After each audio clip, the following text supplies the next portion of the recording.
நோக்கி என் ஆத்துமா அமர்ந்திருக்கிறது. அவரால் என் இரட்சிப்பு வரும். அவரே என் கன்மலையும் என் இரட்சிப்பும் என் உயர்ந்த அடைக்கலமும் ஆனவர். நான் அதிகமாய் அசைக்கப்படுவதில்லை. கீழ் மக்கள் மாயையும் மேன்மக்கள் பொய்யுமாமே. தராசிலே வைக்கப்பட்டால் அவர்கள் எல்லாரும் மாயையிலும் லேசானவர்கள். கிருபையும் உம்முடையது. ஆண்டவரே, தேவரீர் அவனவன் செய்கைக்கு தக்கதாக பலனளிக்கிறீர் என்ற சங்கீத வரிகளின்படி 62ஆம் சங்கீதம் 1, 2, 9, 12 இந்த வசனங்களின்படி எங்கள் கன்மலையே, எங்களுக்கு அடைக்கலமே, கிருபையானவரே, நாங்கள் மாயையிலும் லேசான நாங்கள் உம்மை துதிக்க கொடுத்த தயவுக்காக எங்களுடைய வாழ்த்துக்களை, நன்றி பலிகளை ஏறெடுக்கிறோம். மகாராஜா, தேவாதி தேவனே, உம்மை போற்றி புகழுகிறோம். பிரியமானவர்களே, மறுபடியும் தொடர்ந்து நாம் வெளிப்படுத்தின விசேஷம் வாசிக்க தியானிக்க கர்த்தர் நமக்கு அருள் செய்வாராக. வெளிப்படுத்தின விசேஷம் 16வது அதிகாரம் 17, 18 2 வசனங்களை மாத்திரம் நான் வாசிக்கிறேன். 17, 18. 7ஆம் தூதன் தன் கலசத்தில் உள்ளதை ஆகாயத்தில் ஊற்றினான். அப்பொழுது பரலோகத்தின் ஆலயத்தில் உள்ள சிங்காசனத்திலிருந்து ஆயிற்று என்று சொல்லிய பெரும் சத்தம் பிறந்தது. சத்தங்களும் இடி முழக்கங்களும் மின்னல்களும் உண்டாயின. பூமி மிகவும் அதிர்ந்தது. பூமியின் மேல் மனுஷர்கள் உண்டான நாள் முதல் கொண்டு அப்படிப்பட்ட பெரிய அதிர்ச்சி உண்டானதில்லை.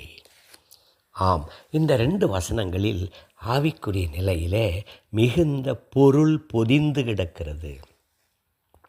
அப்போஸ்தலனாகிய யோவான் இதை காண்கிறான். அங்கே படித்தோம்ல, 7ஆம் தூதன் தன் கலசத்தில் உள்ளதை ஆகாயத்தில் ஊற்றினான். அதை அப்போஸ்தலனாகிய யோவான் காண்கிறான். பெரும் சத்தம் உண்டாயிற்று. அப்போஸ்தலனாகிய யோவான் சத்தத்தை கேட்கிறான், பின்னர் எழுதுகிறான். பிரியமானவர்களே, தெய்வீகத்தை, மெய்யான தெய்வீகத்தை பார்ப்பதும் தெய்வ சத்தம் கேட்பதும் அதை தெய்வ உத்தரவுபடியே எல்லா தலைமுறைக்கும் பயனாகும்படி பயன்படும்படி எழுதி வைப்பதும் அப்போஸ்தலனாகிய யோவானுக்கு கிடைத்த மிகுந்த பாக்கியம்.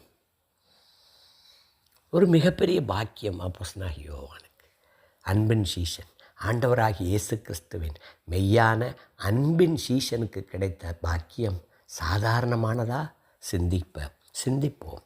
அடுத்து 7ஆம் தூதன் செயல்படுகிறான்.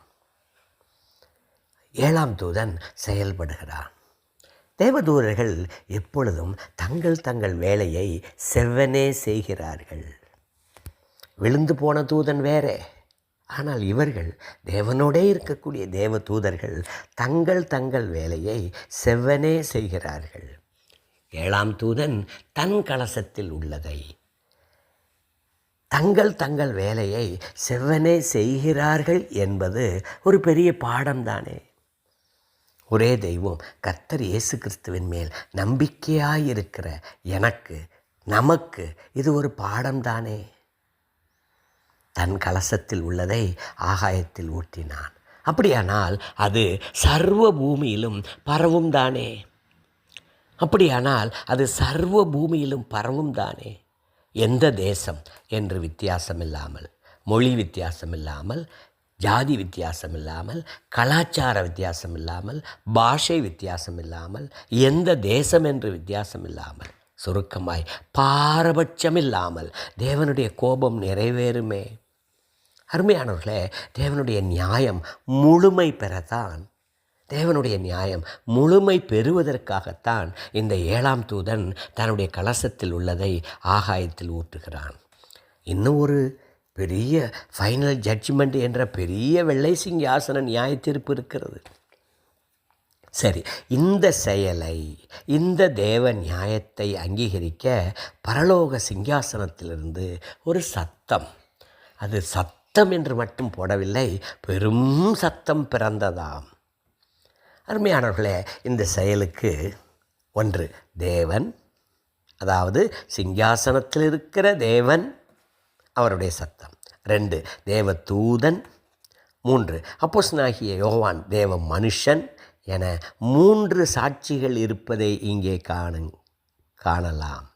இந்த செயலுக்கு தேவன், தேவ தூதன், தேவ மனுஷன் என்று 3 சாட்சிகள் இங்கே இருப்பதை காணலாம்.